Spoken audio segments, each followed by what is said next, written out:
"The most absurd thing about humans," said Ambassador Krell, swirling his bioluminescent cocktail with a slender appendage, "it is how they manage to survive this long without anyone noticing what absolute lunatics they are." The Grand Galactic Council chamber buzzed with nervous laughter. 500 representatives from across the Orion Arm shifted uncomfortably in their gravity-adjusted seats. I, Zarquel Phi, chief diplomatic correspondent for the Galactic Observer, leaned forward in the press box. This emergency session promised to be the most entertaining disaster I'd covered in my 300-cycle career. Lunatics with nuclear weapons, added Representative Voss from Proxima Centauri, her feathers ruffling dramatically. Lunatics who split the atom before they figured out how to stop killing each other over imaginary borderlines. Ambassador Krell's 12 eyes blinked in sequence. Precisely my point. The humans developed faster than light travel last solar cycle, and within 6 standard months they have managed to offend 37 member species, annihilate 16 non-interference protocols, and introduce something called karaoke to the Andromeda Cultural Exchange. I scribbled furiously on my datapad. The humans had arrived on the galactic stage like a meteor strike, unexpected, chaotic, and leaving everyone wondering what hit them. Their planet, a rather unremarkable blue-green sphere they called Earth, had somehow produced the most bewildering species in known space. Supreme Chancellor Droll tapped his ceremonial staff, bringing the chamber to order. His translucent skin pulsed with stress indicators, representatives of the Galactic Council. He intoned, voice amplifiers carrying his words to every corner of the massive chamber. "We face an unprecedented situation. For the first time in 7,000 cycles, we must consider invoking Article 7B of the Galactic Charter, the exile of a sentient species." A collective gasp rippled through the assembly. I nearly dropped my datapad. Article 7B hadn't been used since the Krall tried to convert an entire star cluster into a weapon. This was serious, and seriously good for my ratings. Chancellor called out Ambassador Trell of the Harmonious Collective. "Surely Exile is premature. The humans have only just achieved interstellar capability. At all species experience growing pains." "Growing pains?" snorted Ambassador Krell. "Is that what we are calling it when they accidentally reprogrammed the Central Library AI to speak exclusively in something called memes? Or when their diplomatic contingent gifted the Hive Queen of Rigel with a jar of honey?" Even I winced at that one. The Rigelians had evolved from insectoid ancestors, and while they'd long since moved beyond hive mentality, presenting their monarch with the regurgitated sustenance of Earth insects was catastrophically tactless. "Let's review the facts," Chancellor Droll continued, activating the central hologram. The timeline of human diplomatic incidents materialized in the air. 6 standard months ago, humans achieved FTL capability. Our welcome delegation made contact. Initial relations seemed promising. The hologram shifted to show the first meeting between council representatives and the humans, a group of eager bipeds in matching blue uniforms, smiling with too many teeth. 3 days later, Droll said dryly, human Ambassador Jones asked the Valerian delegate if the carpet matches the drapes, apparently unaware that Valerians consider their cranial foliage sacred. An innocent misunderstanding. Protested Representative Laweye of New Terra, one of the few council members advocating for humanity. Their translation software was still calibrating. Then explain, countered Representative Voss, why their second diplomatic mission attempted to establish trade relations by challenging the mercantile synod of Betelgeuse to something called beer pong. I couldn't suppress a laugh, earning disapproving glances from nearby journalists. The beer pong incident had been my first major story on humans. The footage of dignified Betelgeusian trade ministers, with their 6 arms and ceremonial robes, reluctantly tossing small spheres into cups of fermented grain liquid, had gone viral across the galactic infonet. The hologram continued cycling through human diplomatic catastrophes. The incident with the Arcturus Ballet, where humans had inexplicably started something called the Wave, the formal dinner with the Saturnine delegation where humans served cheeseburgers. Despite explicit warnings about lactose sensitivities, the truly nightmarish first contact with the telepathic mind-weavers of Tau Ceti, where human representatives had been explicitly instructed to clear their minds but instead collectively focused on something called Baby Shark. "But, Chancellor," said Ambassador Loai, "these are cultural misunderstandings, not malicious acts. Humans are adaptable. They learn quickly. Too quickly," muttered Representative Glix of the Silicon Consciousness. "Their technological advancement curve is almost vertical. They went from combustion engines to quantum computing in less than 200 years. It's unnatural and dangerous," added Ambassador Krell. "They still have active territorial disputes on their home planet, yet they are already establishing colonies in neighboring systems. Their media is saturated with scenarios about conquering other species. They call it entertainment." The chamber erupted into anxious chatter. I noted how the coalition supporting Exile was growing. The mercantile worlds were worried about human economic disruption. The elder species feared their unpredictability. The military alliance was concerned about human aggression. Chancellor Droll raised all four of his hands for silence. "We must acknowledge certain truths about humans. They are resourceful, adaptable, and alarmingly resilient. But they are also impulsive, territorial, and culturally incoherent. Their planet has thousands of languages, hundreds of nations, and dozens of conflicting religions, yet somehow they achieved space travel without resolving these divisions. That's what makes them remarkable," Ambassador Loy argued. "Their diversity drives their innovation, and their conflicts," countered Representative Voss. "They still wage wars over resources their technology could easily synthesize, but they pollute ecosystems they depend on. They created artificial intelligence, then immediately made it write poetry and determine which potential mates they should connect with." I struggled to maintain journalistic neutrality as the debate continued. Humans were, without question, the most entertaining species to join galactic society in my lifetime. Their diplomatic blunders made for excellent copy, but beneath their bumbling exterior, there was something unsettling about them. The way they smiled when they didn't understand something, their casual disregard for danger, their bizarre habit of bonding through mutual insults, the fact that they developed spaceflight as competing nations rather than a unified planet. "I call for a formal vote," announced Ambassador Krell finally. "Under Article 7B, I propose the temporary exile of humanity to their home solar system until such time as they demonstrate cultural and political cohesion suitable for galactic integration." Representative Loai jumped to her feet. "At least allow human representatives to address the council before voting." Chancellor Droll consulted with his advisors, then nodded reluctantly. "The human delegation may speak. Summon Ambassador Jones." The chamber doors parted, but instead of the human diplomatic team, a single junior aide entered. The young human looked nervous, clutching a datapad. "Esteemed representatives," he began awkwardly, "I regret to inform you that Ambassador Jones and the human diplomatic corps are unavailable." "Unavailable?" Chancellor Droll's skin flushed with annoyed purple patterns. "This is an emergency session of the Galactic Council." "Yes, well," the human aide cleared his throat. "Upon learning of this session's purpose, Earth's governments convened an emergency meeting of their own. They have, reached a decision." The chamber fell silent. Even I stopped typing. Humanity acknowledges that our integration into galactic society has been problematic, the aide continued, gaining confidence. "We recognize that our species has cultural and political divisions to resolve. Therefore, before this council could vote, Earth has decided to exile itself." Stunned silence gave way to confused murmuring. I frantically transmitted updates to my editor. "This was unprecedented." "Clarify," demanded Chancellor Droll. "As of 6 standard hours ago, Earth began recalling all human vessels and personnel from Council space," the aide explained.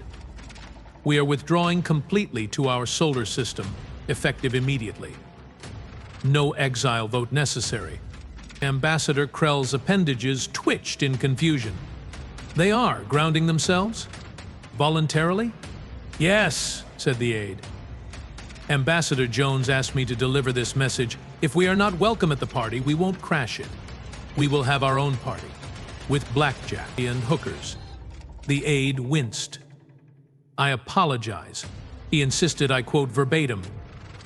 I stifled a laugh as confusion swept through the chamber. Representative Voss's feathers were practically standing on end. This is irregular, Chancellor Droll said finally, but acceptable.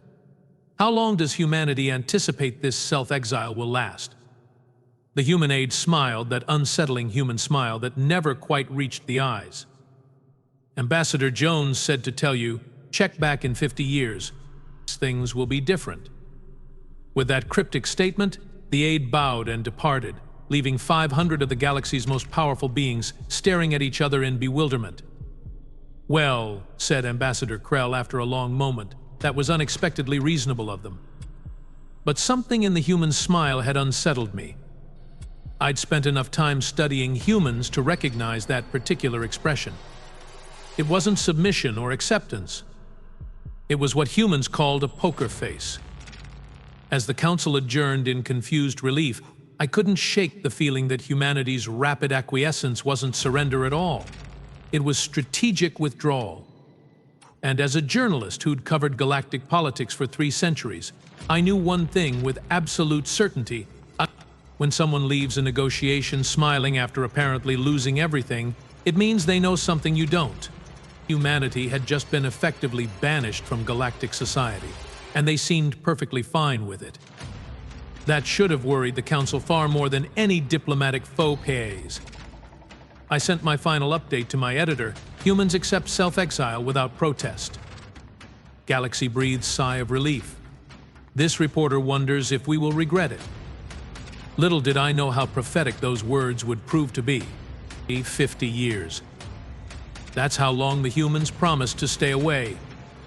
That's how long the Galactic Council thought they had to prepare for humanity's eventual return. They got 5. I was lounging in my apartment on Centauri Prime, sipping fermented nectar and scrolling through potential story leads, when my editor's urgent ping jolted me out of semi-retirement. Zarquel, get your tentacles moving. Something's happening at the Epsilon border outpost.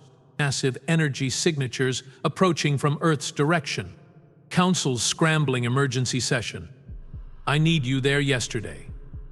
I groaned but felt a familiar thrill race through my nerve clusters. 5 decades of relative peace had been, frankly, terrible for ratings. The galaxy had grown embarrassingly stable without humans around to disrupt everything. My career had stagnated accordingly. On my way, I transmitted back, already reaching for my press credentials and scanner. Any confirmation it's actually humans? Who else could it be? My editor shot back. Just get there. 12 hours later, I squeezed into the press gallery of a hastily convened council session. The chamber hummed with panicked energy, representatives whispering urgently to each other. Chancellor Morak's descendant of Chancellor Droll looked like he'd rather be dissolving in a black hole than presiding over this crisis. Order. I will have order. Morax banged his ceremonial staff, the traditional motion looking more like a nervous tick than an authoritative gesture. And we must approach this situation with calm deliberation. Calm. Ambassador Krell's offspring, Ambassador Krell VA, rose from her seat, all 12 eyes blinking rapidly in agitation. The humans have returned with an armada unlike anything our sensors have ever detected. We are supposed to be calm about this. I glanced at the central hologram, which displayed a real-time feed from the border monitoring stations. What I saw made my chromatophores pale to translucent white. Ships. Thousands of them. Not the clunky, retrofitted vessels humans had piloted 5 decades ago, but sleek, predatory craft that practically screamed advanced technology. They moved in perfect formation, a disciplined fleet that bore no resemblance to the chaotic human expeditions of the past. The Council sent a hail 30 minutes ago, reported Admiral Zix of the Galactic Defense Force. We have just received their response. The hologram shifted to display a human. but not like any human I'd reported on before. This one wore a sharp black uniform adorned with minimal insignia, just a simple patch showing Earth surrounded by 7 stars. His posture was perfect, his expression neutral. "Greetings, Galactic Council," the human said, his voice unnervingly measured. "I am Admiral Thomas Bradford of the United Earth Fleet. We represent a unified human government as per your requirements for our return to galactic society." Chancellor Morax cleared his throat nervously. Admiral Bradford, humanity's self-exile was meant to last 50 standard years. It has been merely 5. The human's mouth quirked slightly, not quite a smile, but something adjacent to one. "Yes, well, humans have always been overachievers when properly motivated." "Overachievers?" spluttered Ambassador Krell VA. "You have returned with what appears to be a military armada." "Not at all," Bradford replied smoothly. "This is merely our diplomatic escort fleet, standard procedure for United Earth representatives traveling beyond our solar system." I furiously typed notes. The transformation was astounding. Gone was the bumbling, disorganized species that had scandalized the galaxy. In their place stood something altogether more concerning. "We request permission to send a diplomatic delegation to present our credentials," Bradford continued. "We believe you will find humanity has made the necessary adjustments to qualify for galactic membership." Chancellor Morax conferred quickly with his advisors. Permission granted for a small delegation. 3 representatives only. They will be scanned for weapons. Bradford nodded. "Understood. They will arrive shortly." The transmission ended, leaving the council chamber in uproarious debate. I slipped out, using my press access to position myself near the arrival bay. If humanity had truly transformed in just 5 years, I wanted a front-row seat to whatever came next. I didn't have to wait long. A sleek shuttle detached from the main fleet and docked with surprising precision. 3 humans emerged, 2 females and 1 male, all wearing the same black uniforms as Bradford, moving with synchronized precision that made the honor guard of Rigelian warriors look positively sloppy by comparison. "Welcome to Galactic Council headquarters," said the receiving official, a Valerian whose cranial foliage trembled slightly. "If you will follow me." "Thank you," said the lead human, a tall woman with dark skin and short silver hair. "I am Ambassador Olivia Frost. My colleagues are Science-Attached Dr. Philip Martinez and Security Chief Hannah Takeda." I followed at a respectful distance as they were escorted to the council chamber, noting how differently they carried themselves compared to humans of the past. No gawking at alien species, no inappropriate jokes, no stumbling in the variable gravity sections, just smooth, confident professionalism. It was, frankly, unnerving. Once inside the chamber, Ambassador Frost took center position before the council. Up close, I could see fine lines around her eyes, suggesting she was middle-aged by human standards, though humans aged so rapidly it was hard to tell. "Esteemed representatives," she began, "I thank you for receiving us. Humanity appreciates the opportunity you gave us 50 years ago to reflect and reorganize." 5 years, corrected Chancellor Morax. "It has been 5 years, not 50. Frost smiled politely. "From your perspective, yes. From ours, it has been 50. A confused murmur swept through the chamber. I leaned forward, fascinated. "Explain," demanded Ambassador Krell VA. The human scientist, Martinez, stepped forward, with pleasure. "Upon our withdrawal from galactic society, humanity redirected all resources towards solving our fragmentation issues.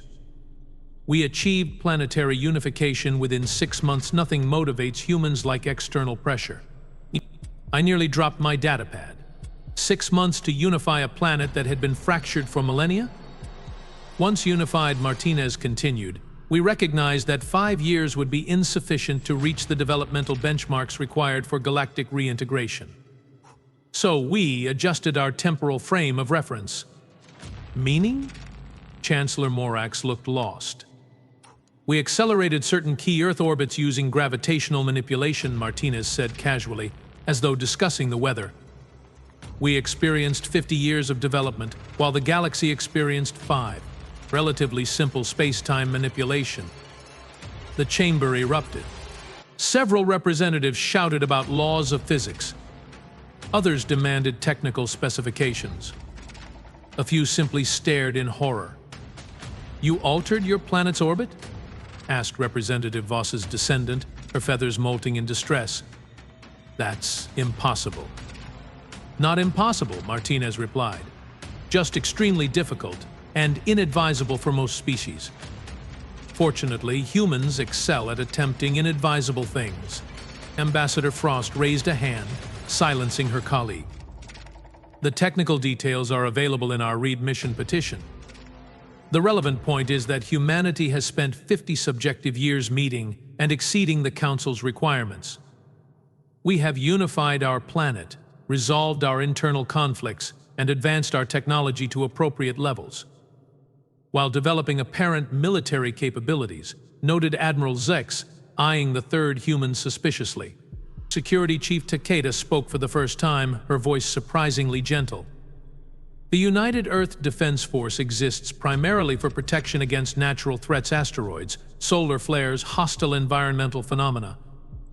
We have no interest in military conflict with galactic species." "Then why bring thousands of ships to what was supposed to be a diplomatic mission?" demanded Ambassador Krell VA.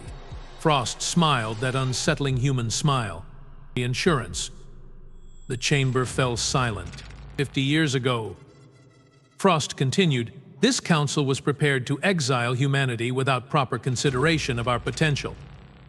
We accepted that judgment temporarily because we recognized our flaws. We have corrected those flaws. We have unified. We have advanced. And we have returned, not as supplicants, but as equals." She gestured toward the massive view screen showing the human fleet. "Our ships are a reminder that while humanity accepts the value of galactic cooperation, we will never again allow ourselves to be dismissed or underestimated." I felt a chill run through my sensory appendages. The bumbling, chaotic humans who had stumbled onto the galactic stage 5 decades ago were gone. These humans were something else entirely coordinated, advanced, and unmistakably confident. Chancellor Morax seemed to realize the gravity of the situation. "The Council will need time to review your Reed mission petition and verify your claims of advancement." Of course, Frost nodded graciously. "We anticipated this response. To facilitate the process, we have brought gifts." At her signal, Martinez activated a holographic display showing technical schematics. "For the silicon consciousness, quantum processing architecture that increases computational efficiency by 300%. For the mercantile worlds, transmutation technology that can convert common elements into rare ones. For the harmonious collective, medical nanites that can cure cellular degradation." The chamber fell into stunned silence as Martinez continued listing technological gifts tailored specifically to each major council faction's needs and interests.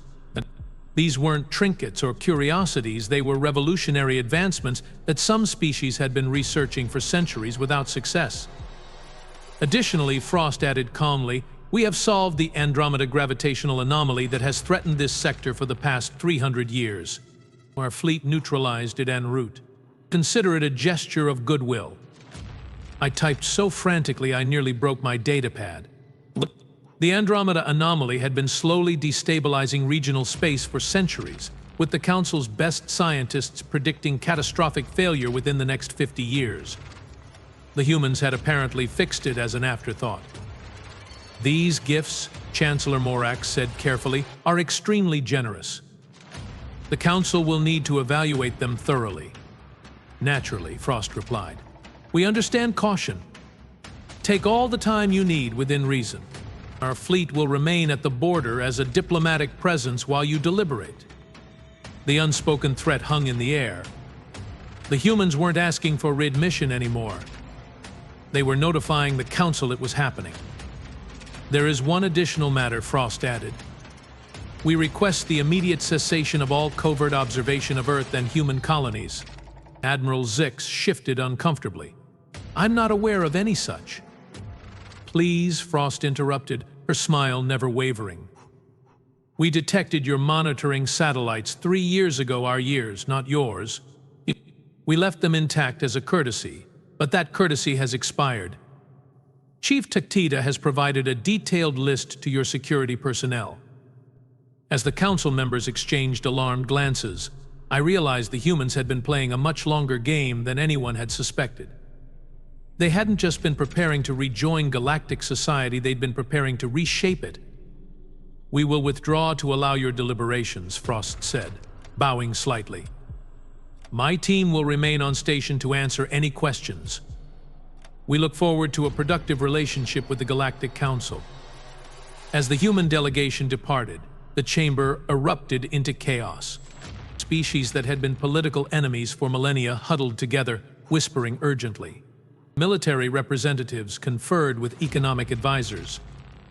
The Silicon Consciousness representatives had gone completely still, a sign they were running intensive simulations. I slipped out after the humans, catching up to them in the corridor. Ambassador Frost. Zarquel Phi, Galactic Observer. Could I get a statement from my readers? The humans paused, turning in perfect unison, a movement so synchronized it seemed rehearsed. Frost studied me for a moment, then her expression softened fractionally. "Ah, yes, you reported on our first contact fiasco. Humans accept self-exile without protest." Galaxy breathed sigh of relief. "This reporter wonders if we will regret it. Prescient of you." I felt my chromatophores flush with surprise. "You remember a single news headline from 50 years ago? We studied everything during our isolation," Security Chief Taktita said. "Every report, every analysis, every opinion piece about humanity. We wanted to understand how the galaxy viewed us, and how we needed to change that view," added Martinez. Frost gestured dismissively. "You may quote me as saying, humanity returns to the galactic community not as the chaotic element we once were, but as a unified force for progress and stability. We look forward to productive cooperation with all species, provided that cooperation is based on mutual respect." I noted her words, then ventured a more pointed question. "And if the Council rejects your petition?" The three humans exchanged glances, a silent communication passing between them. Then Frost smiled, not the diplomatic smile she'd shown the Council, but something sharper. "That would be unfortunate," she said simply. "But I don't think it will happen. The Council is pragmatic, and pragmatism favors accepting 50 years of human innovation rather than rejecting it. Besides," added Martinez with a casual shrug, "we have already established trade relations with 17 non-Council species. The economic implications alone should convince the mercantile worlds." I stared at them, understanding dawning. "You weren't just preparing to rejoin galactic society. You were preparing to operate without Council approval if necessary." Frost's smile widened fractionally. "Good journalism involves looking beyond the obvious narrative, doesn't it, Zarquel Phi? Perhaps that's why your reporting caught our attention." With that unsettling observation, they continued down the corridor, leaving me clutching my datapad and realizing I'd just witnessed the most significant power shift in galactic politics since the founding of the Council itself. The Council deliberated for 3 standard days while the human fleet maintained its position at the border. I spent those days interviewing everyone I could: Council representatives, military analysts, economic forecasters. Opinion was sharply divided, but one sentiment remained consistent: no one had expected this version of humanity. On the 4th day, the Council announced its decision. Humanity would be readmitted to galactic society with full member status and representation. The official reasoning cited their remarkable cultural and technological advancement. Unofficially, it was the only viable option. As Ambassador Frost signed the readmission protocols, I managed to secure one final question. "But was this the plan all along?" I asked quietly. "When that human aide delivered your withdrawal message 50 years ago, was this the outcome you were working toward?" Frost looked at me for a long moment, then glanced around to ensure no other reporters were within earshot. "Humanity learned something valuable from our initial diplomatic failures," she said softly. The galaxy didn't fear our chaos or our cultural fragmentation. It feared our potential. So we decided to show exactly why that fear was justified and why cooperation is infinitely preferable to conflict. She straightened her immaculate uniform. When the galaxy voted to exile Earth, we didn't just accept the verdict. We used it. And now we are back, better than anyone imagined possible. Funny how things work out, isn't it? As I watched the human delegation return to their shuttle, a new reality settled over me. The galaxy hadn't exiled Earth 50 years ago. It had merely given humanity the motivation to become exactly what everyone had feared they might: a unified, technologically superior power that would never again accept second-class status in galactic affairs. My final report began. 50 years ago, the galaxy voted to exile Earth. Today, humanity returned to show us exactly why that might have been the worst strategic decision in Council history. And yet, perhaps ultimately the best for us all. After all, as humans themselves might say, keep your friends close, and those who can manipulate space-time itself closer.